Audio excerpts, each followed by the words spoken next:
Alam mo, hindi naman scam ang networking eh. Alam mo kung anong scam? Yung natulog ka pagkatapos mong mag-join. Tapos pagising mo, maghahanap ka ng income, maghahanap ka ng kita. Tapos sasabihin mo, scam at walang kwenta ang networking kasi pagising mo, wala kang kinita.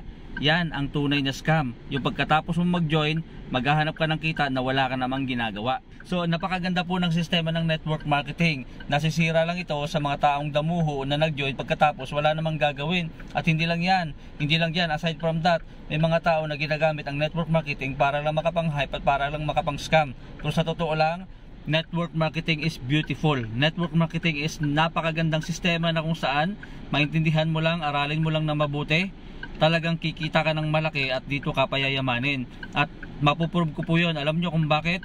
Marami pong mga kilalang negosyante, maraming mga CEO, maraming mga magagaling na mga negosyante na dumaan sa networking. Ang kanilang foundation, ang kanilang simula bago sila nagtagumpay sa mga negosyo nila ngayon, alam nyo kung ano? Network marketing. Si Donald Trump nga, gusto niya network marketing eh. Bill Gates, network marketing din. Si RDR, si MJ Lopez, Yorme, network marketing din. Tapos sasabihin mo, ikaw pangit ang network marketing, scam. Scam yan sa paningin mo kasi nga hindi mo siya naintindihan. Scam yan sa paningin mo kasi pagkatapos mo join, wala ka nang ginawa at natulog ka na. Yan ang tunay na scam. Sasabihin ko siya kapatid, unawain mo lang at intindihin, napakaganda ng network marketing. Kaya nitong baguhin ang buhay mo.